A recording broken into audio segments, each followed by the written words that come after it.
নমস্কার, আজকে আমরা যেটা পড়ছি সেটা হচ্ছে কনস্টিটিউশন অফ ইন্ডিয়া, মানে ভারতের সংবিধান।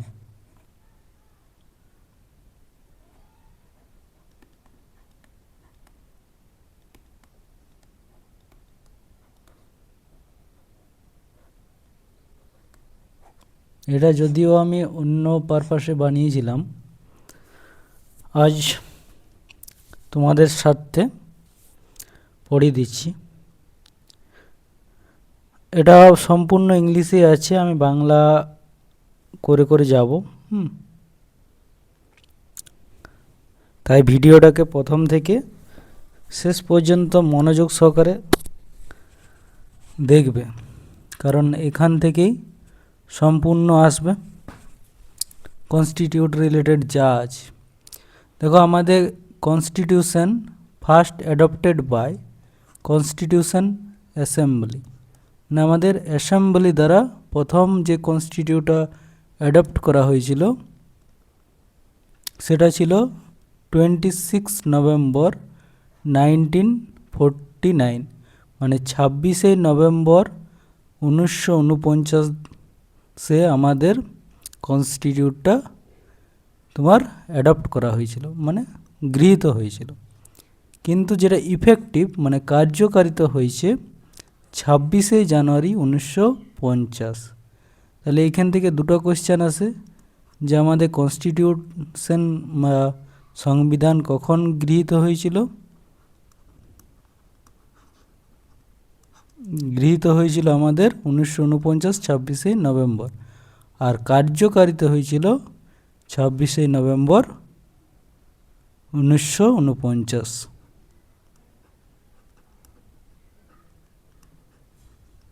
নভেম্বর, ডিসেম্বর, জানুয়ারি, মানে প্রায় 3 মাস বাদে আমাদের কার্যকারিতা হয়েছিল। তোমার 26শে জানুয়ারি তার জন্য আমাদের প্রজাতন্ত্র দিবস বা রিপাবলিক ডে আমরা সেলিব্রেশন করি। এই যে কনস্টিটিউশনটা এটা কি রিপ্লেস করেছিল, যেটা গভর্নমেন্ট অফ ইন্ডিয়া অ্যাক্ট 1935, মানে ব্রিটিশ আমলে যে গভর্নমেন্ট অফ ইন্ডিয়া অ্যাক্ট ছিল সেটাকে তোমার চেঞ্জ করেছে আমাদের এই কনস্টিটিউশন বা সংবিধান। যেটা ছিল ডোমিনিয়ন অফ ইন্ডিয়া, মানে তোমার ইন্ডিয়ার ওপর রাজত্ব করছিল সেখান থেকে, বা রানীর যে তোমার রাজত্ব ছিল সেটার থেকে আমরা কিসে এলাম, রিপাবলিক অফ ইন্ডিয়া, মানে প্রজাতন্ত্রে। এবার দেখো কনস্টিটিউশনের অথার্স যে কনস্টিটিউশন আছে সেখানে যে চেয়ারম্যান ছিলেন, চেয়ারম্যান অ্যান্ড ড্রাফটিং কমিটির যে চেয়ারম্যান ছিলেন তিনি ছিলেন আমাদের বি.আর. আম্বেদকর বা ভীমরাও আম্বেদকর। আমরা এনাকে বাবা সাহেব আম্বেদকর নামও জানি। যিনি কনস্টিটিউশনটা লিখেছিলেন, মানে এটা হ্যান্ড রাইটিং, এই যে এটা দেখতে পাচ্ছ না এই ছবিটা, এটা সম্পূর্ণ হ্যান্ড রাইটিং। ওনার নাম হচ্ছে প্রেম বিহারী নারায়ণ রায়জাদা। মনে রাখবে, এটাও আসে কিন্তু, কারণ এটা তো আমাদের সবারই জানা হয়ে গেছে, কিন্তু কে লিখেছিলেন এটা আসে, পি.বি.এন. রায়জাদা, এইভাবে মনে রাখবে। দেখো, কনস্টিটিউশন অফ ইন্ডিয়া বা ভারতের সংবিধানে 395টা আর্টিকেলস আর 22টা পার্টস আছে।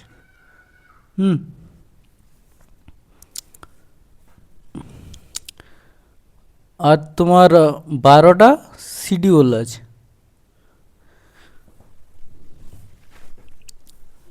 আর্টিকেলের বাংলাটা আমার ঠিক জানা নেই।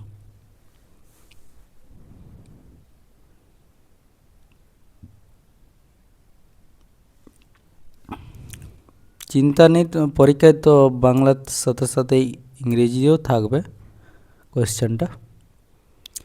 তারপর কি আছে, constitution of India part 1, union and its territory, এটা এক্সামে আসে। পার্ট 2টা সিটিজেনশিপ, পার্ট 3 ফান্ডামেন্টাল রাইটস,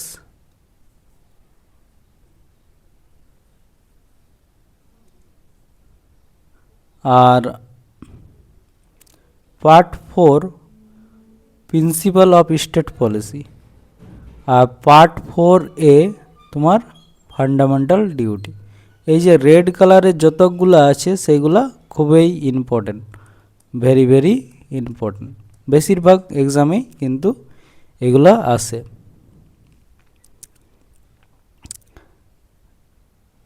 এবার part 8 the union of its territory. হ্যাঁ, পার্ট 9টা খুব ভালো করে মনে রাখবে, যেটা হচ্ছে পঞ্চায়েতের ব্যাপারে বলা হয়, আর পার্ট 9A-তে মিউনিসিপ্যালিটির ব্যাপারে বলা আছে। Part 10 the schedule and tribal areas, মানে আমাদের SC/STর ব্যাপারটা এই পার্ট 10-এ আছে। পার্ট এবার 15-এ আসো, এটা হচ্ছে ইলেকশন রিলেটেড আছে। পার্ট তোমার 17 অফিসিয়াল ল্যাঙ্গুয়েজ, যেটা এখন বাড়িয়ে প্রায় 22টা কি 26টা হয়েছে, আমার ঠিক মনে নেই এখন। আর পার্ট তোমার 18, পার্ট 18-এ এমার্জেন্সির প্রভিশনটা দেওয়া আছে, যে এমার্জেন্সিতে কি কি তোমার অধিকার থাকবে।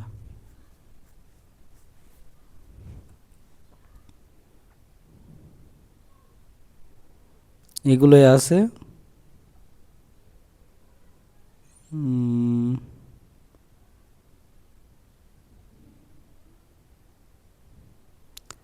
এবার কিছু কিছু তোমার সবচেয়ে ইম্পর্টেন্ট আর্টিকেল, যেটা হচ্ছে 17 অ্যাবলিউশন অফ আনটাচেবিলিটি, মানে স্পর্শ, যেটা ছুঁয়াছুঁতের ব্যাপারে যে তোমার আর্টিকেল আমাদিগকে আজাদ করেছে, তার নাম, মানে সেই আর্টিকেলটা হচ্ছে 17 নম্বর আর্টিকেল।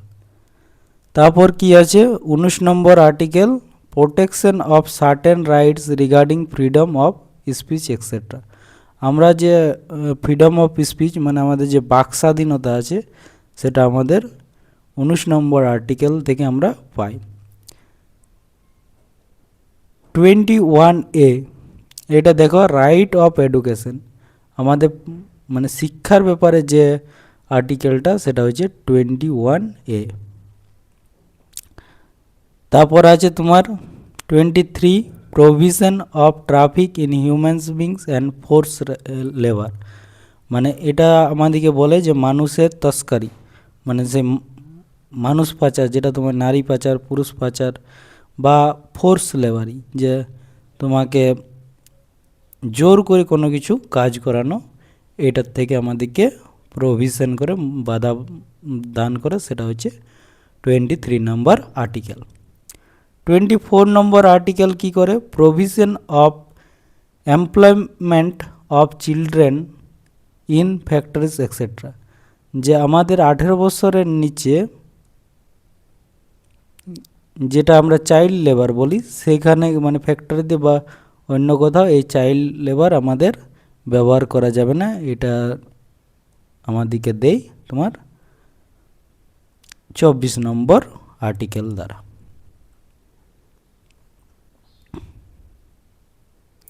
এবার দেখো, যেহেতু আমাদের ওয়েস্ট বেঙ্গলে খুব বেশি মাইনরিটি প্রাধান্য পায়, তাহলে এই আর্টিকেলটা খুব মনে রাখবে, 29 আর্টিকেল, যেটা আছে protection of interest of minorities.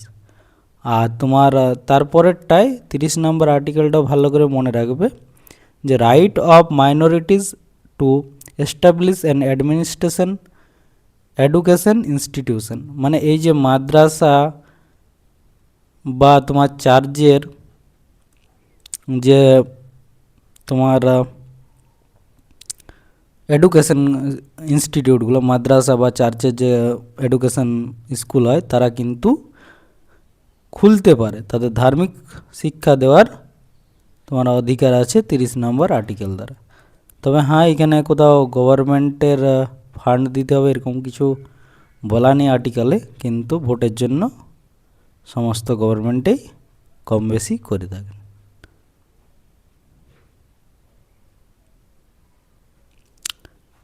এবার এত আর্টিকেলের মধ্যে আরেকটা আছে 15A, ফান্ডামেন্টাল ডিউটিস।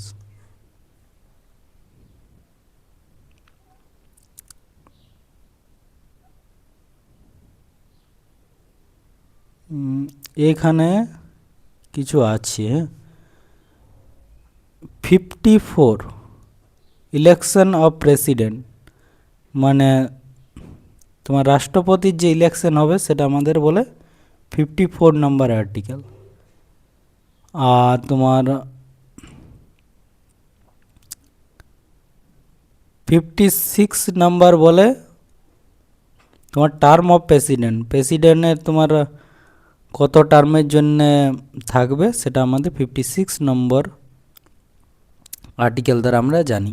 57 কি দেই, তোমার এলিজিবিলিটি অফ রি ইলেকশন, কোথাও যদি ইলেকশনের কোনো রকম তোমার মানে কি বলবো, যে ধরো ভোট লুট বা আদার্স কিছু হলো, সেখানে যদি কেউ তোমার আরটিআই করে তাহলে রি ইলেকশন করার যে প্রাবধান আছে সেটা হচ্ছে 57-এ।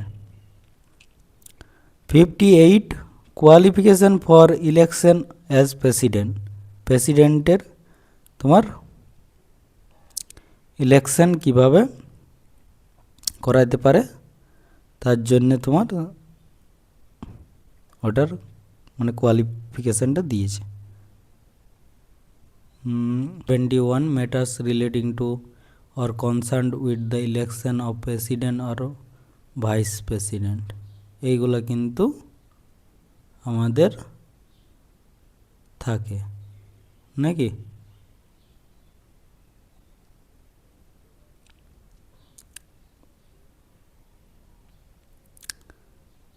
পার্লামেন্টের তোমার আর্টিকেলগুলো আছে, খুব একটা আসে না, চাইলে পড়তে পারো। আমি আস্তে আস্তে তোমার স্লাইড আপ করছি।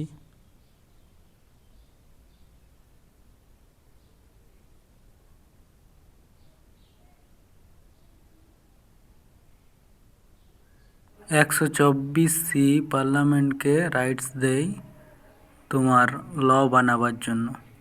এছাড়াও 126 থেকে 130 পর্যন্ত আর্টিকেলগুলোও কিন্তু খুব গুরুত্বপূর্ণ।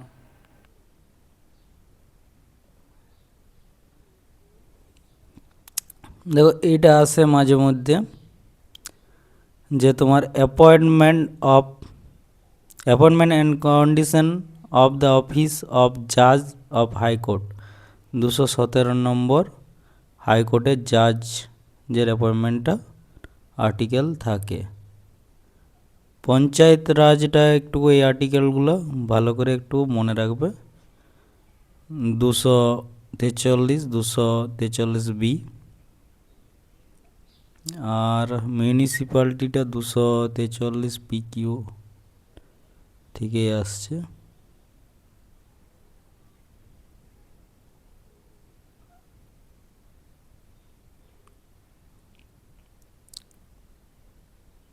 এই হচ্ছে আমাদের আর্টিকেল। এই 341 আর 342 শিডিউল কাস্টের ব্যাপারে থাকে, যে স্টেটের কাদিককে শিডিউল কাস্টে এবং শিডিউল ট্রাইব আনা হবে। এবং 342A এখানে ওবিসি ব্যাকওয়ার্ডে কাদিকে দেওয়া হবে, সেটার ব্যাপারে দেওয়া আছে। তারপর তোমার 345-এ রিজনাল ল্যাঙ্গুয়েজ, হ্যাঁ, official communication between one state and another state, between a state and the union, এইগুলো দেওয়া আছে।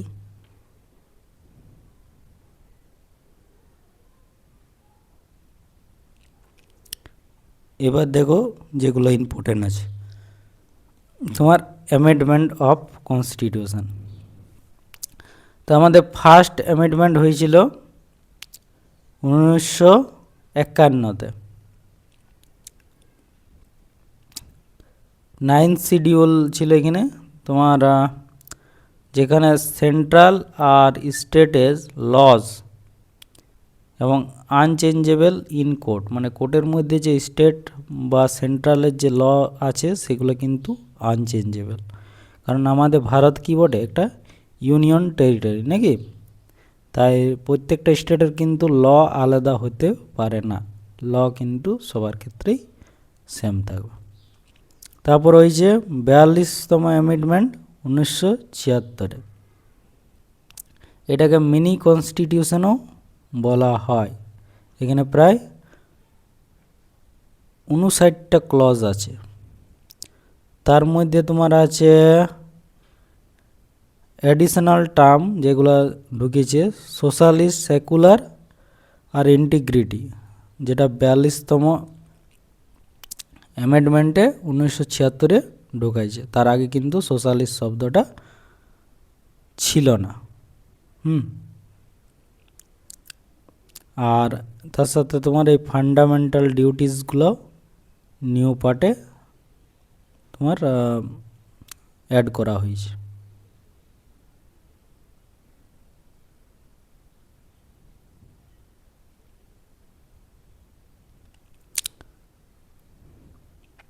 তারপর 44 অ্যামেন্ডমেন্ট 1978-এ restore the original term of Lok Sabha করেছে। আর এই যে এটা সবচেয়ে বেশি important, delete the right to property from the fundamental rights and made it a legal right, যে তোমার কাছে প্রপার্টি থাকবেই, এটা একটা ফান্ডামেন্টাল রাইট ছিল, সেটাকে হাঁটার পর এটা লিগ্যাল রাইট করে দিয়েছে, যে হ্যাঁ তুমি লিগেলি কোনো কিছু প্রপার্টির অধিকারী, ফান্ডামেন্টালি নয়।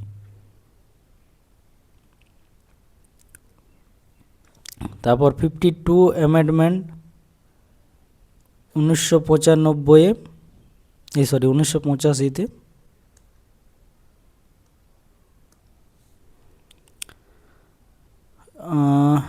পার্লামেন্ট মেম্বার্স অ্যান্ড 9-10 সিজুয়াল এগুলো আছে না,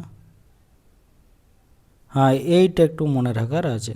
61 অ্যামেন্ডমেন্ট যেটা হয়েছিল 1989-এ, এইটাই কিন্তু ভোটিং এজটা 21 থেকে কমিয়ে 18-তে নামানো হয়েছিল। এইটা একটা ভেরি ভেরি ইম্পর্টেন্ট।